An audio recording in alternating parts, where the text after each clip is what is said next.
Surrendering to hidden trauma. How you may be able to recognize when there's old energy that's trying to release old trauma that you had long forgotten about.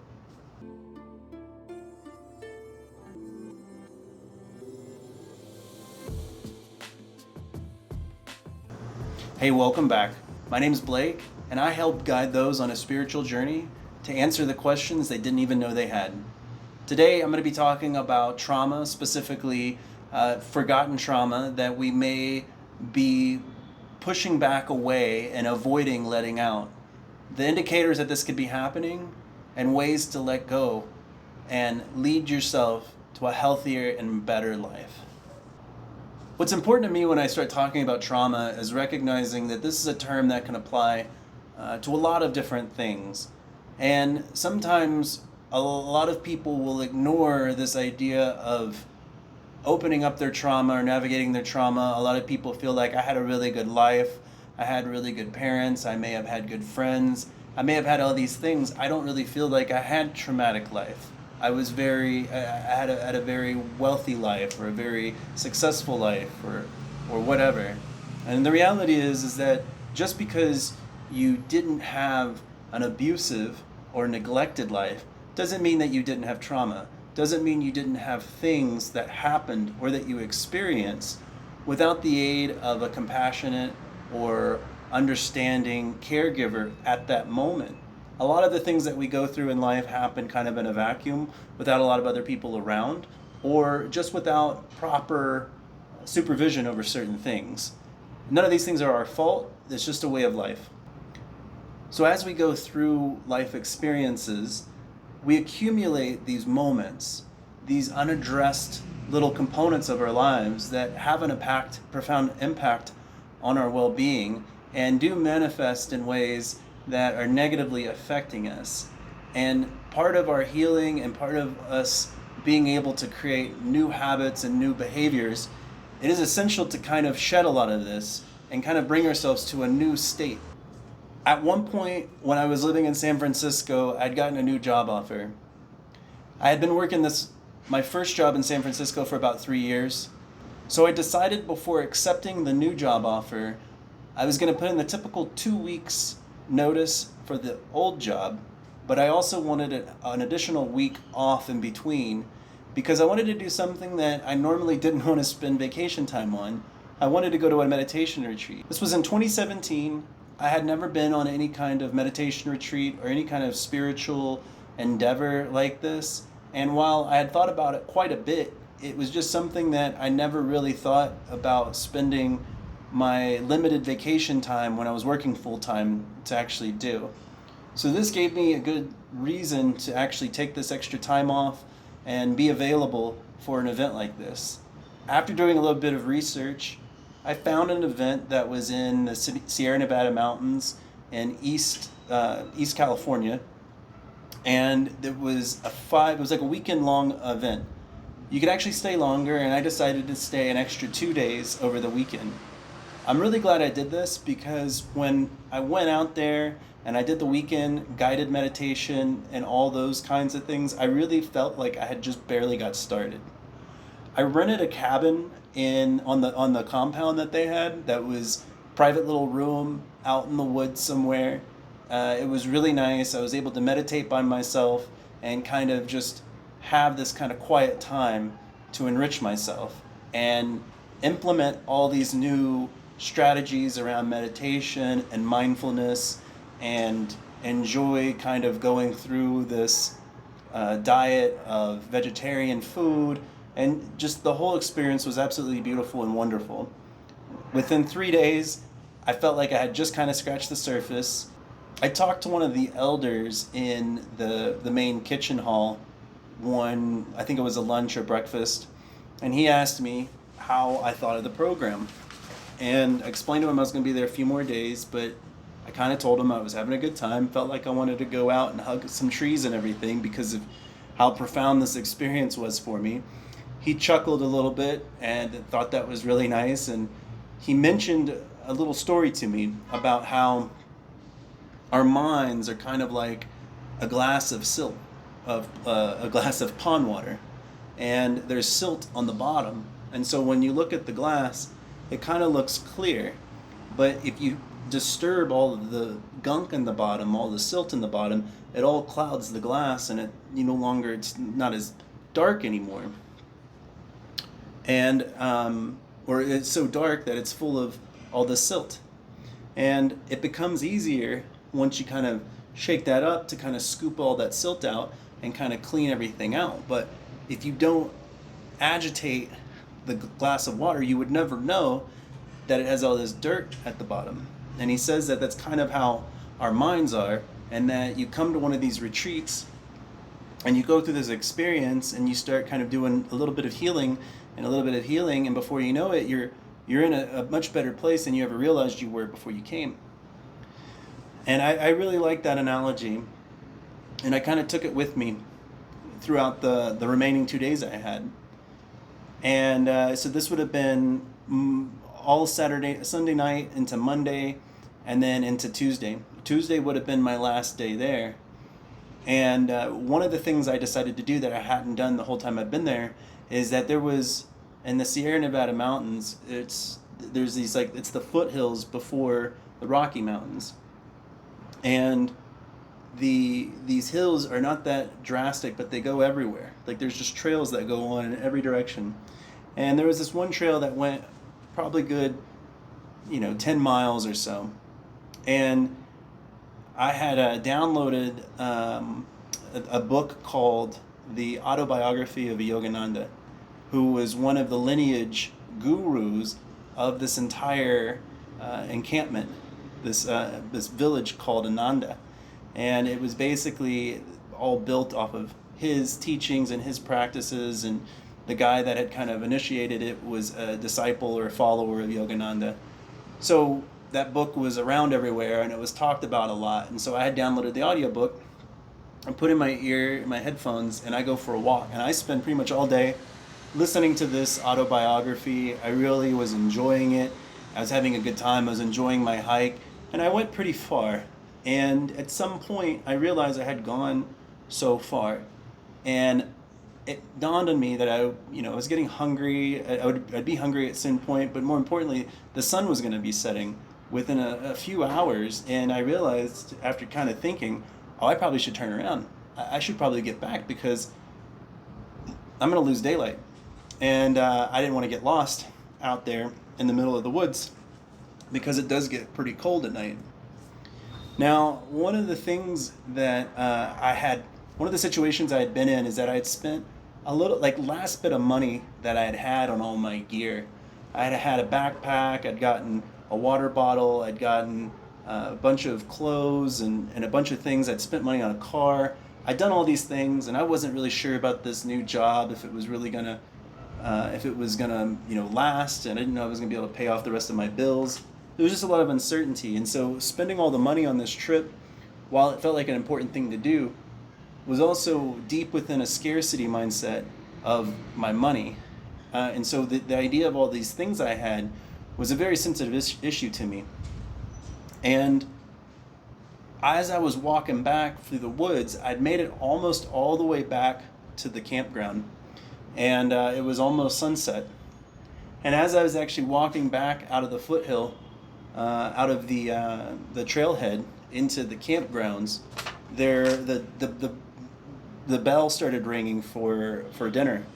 So I knew I'd made it back just in time for dinner, and I was happy to be back because I was really tired. I'd been walking a lot. I'd listened to a good 5 hours of this audiobook and everything, and this was the end of my adventure out there. And I'd had some really profound, amazing experiences during this trip, and even afterwards, that I can go into at some other time. But I was at this moment when I came out of this trailhead, I looked down at my pack and I realized I didn't have my bottle of water. And I was really annoyed because I knew I didn't have enough time to go back for it later. And I knew that I wanted this thing because I'd spent, extra money on something really nice, and I knew I wanted to do extra trips. And I just needed my kit to be complete. And I was really affected by this. I had all kinds of emotions coming over me. I was mad, I was upset, I was sad, I was angry, I was pretty much anything you could think of about this fucking water bottle. And more so than that, it was one of those things of like, well, I'm not going to be able to find it by the time I'm here. If somebody does find it, they're not going to be able to return it until I'm already gone. And it was like, well, do I want to go back? And I was like, well, how far back did I lose it? You know? Like, do I want to go all the way back in the woods and everything and do this and then still come back and then maybe miss dinner? So I didn't know what to do, but I just basically kind of was like, well, fine. Fuck it. I'm going to turn around. Went back in the woods the way I came. And I walked for a little bit. I would say a good 30 minutes or so. And I started going through this weird experience in my mind. And I can't say that it wasn't new. But I went through this process where I could feel a variety of different emotions come up that, while familiar, what was really familiar was the fact that I kept feeling this urge inside of me to cry. I felt this deep sense of sadness, like I needed to just bawl down and cry. And as soon as I felt that come up, I kind of felt myself push it down. And there would be this other dialogue in my head of like, what, are you going to cry over a fucking water bottle? Like, what the hell's wrong with you? Like, you can buy another water bottle if you have to. It's not like this was a gold-plated water bottle, You're just pissed because you brought all this shit out here and you didn't keep up with it. You had this responsibility that you didn't keep up with.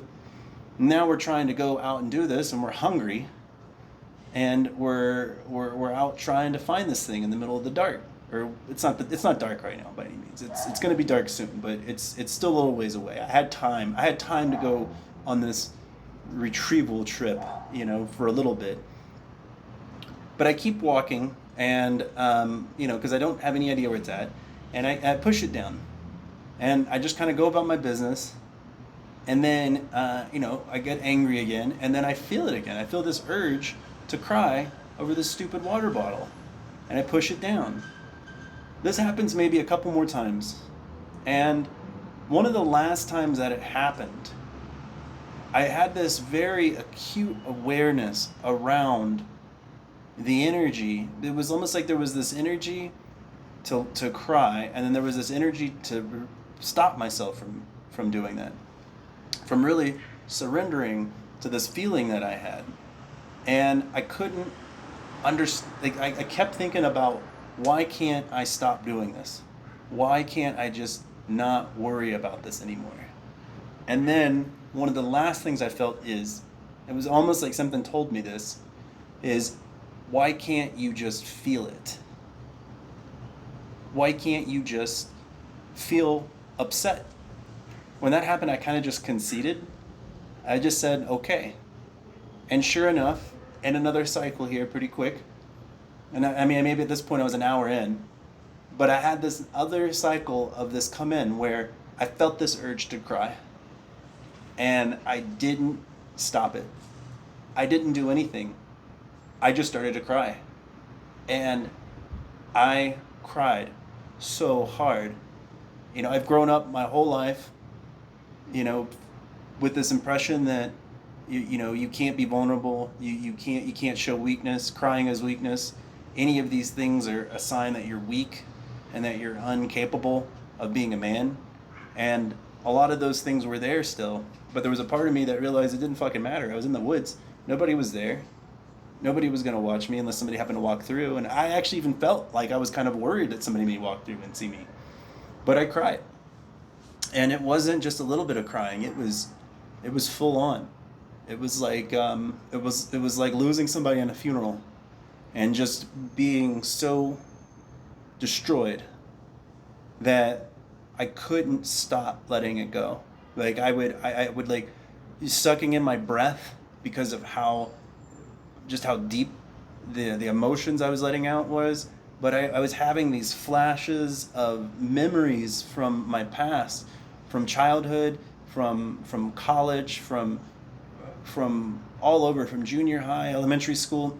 All these moments were flooding through, and honestly, it wasn't any one thing. Like, it wasn't even coherent, the ideas I had. It was like these flashes.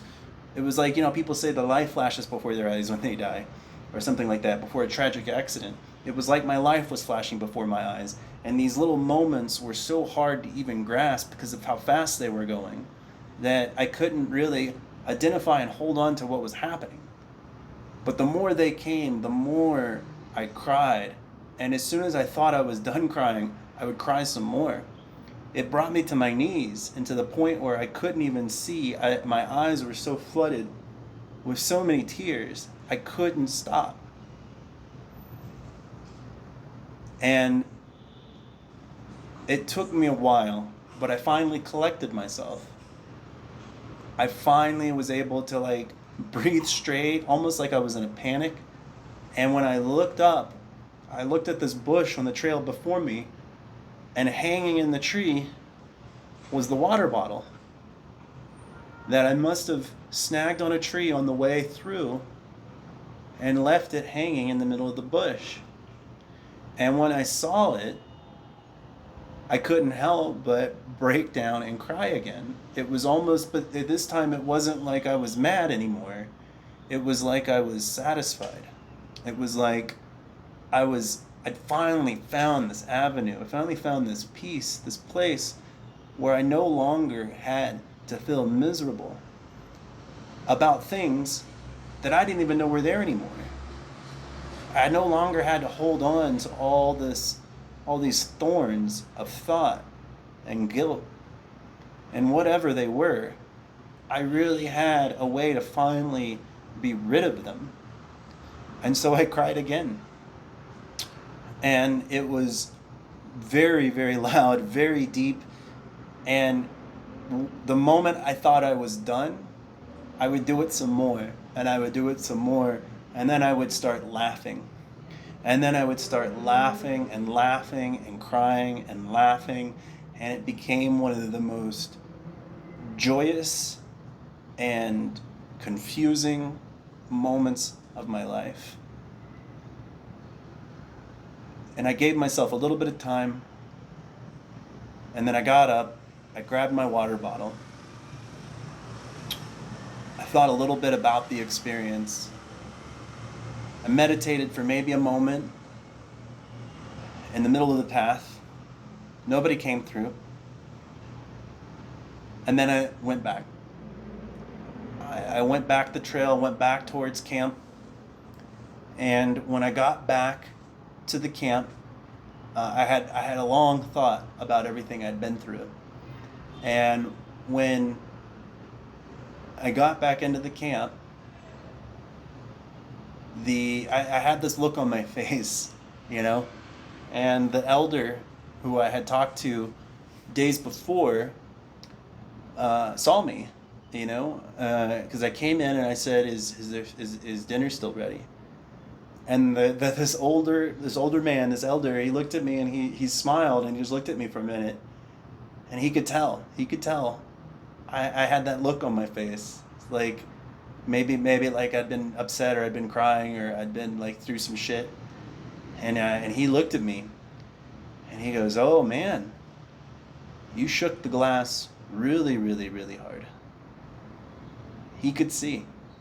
He could see the fact that I had a lot of pond water that I had shooken up, that I had to clean out, and I did it. I took the time. I took the time to clean out a lot of the shit that had been sitting at the bottom of my glass for so many years, for so much of my life. I had discarded it to the bottom. And I think about that moment a lot.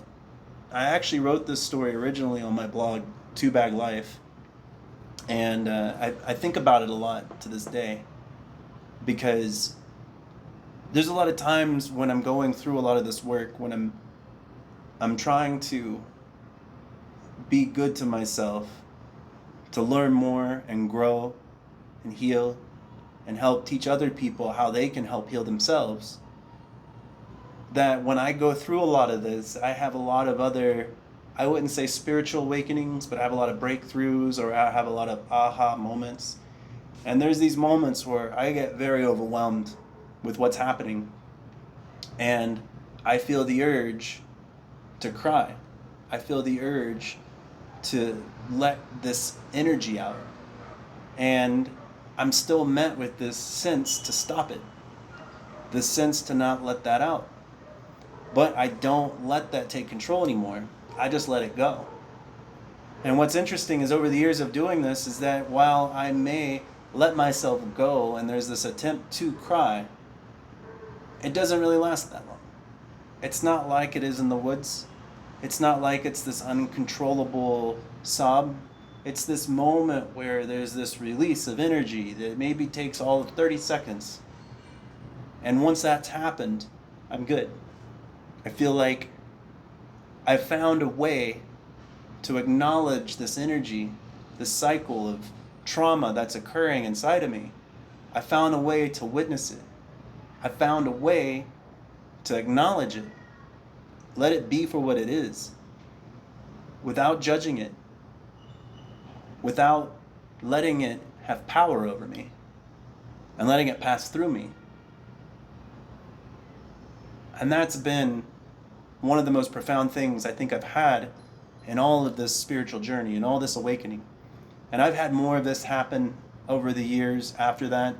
It's again a story for another day. But I think the biggest thing about this witnessing these moments is a key. It's a key in being able to reclaim yourself, your emotions, and allowing yourself not to be a prisoner of them, to actually being able to be your true spiritual self. So I invite you to really dig into your life, and maybe you've spent some time journaling, maybe you've been spending some time going on retreats or any of these kinds of practices to kind of bring this stuff out. What was a moment for you that was a really eye-opening moment that maybe either your spiritual journey may have started and you don't even realize it?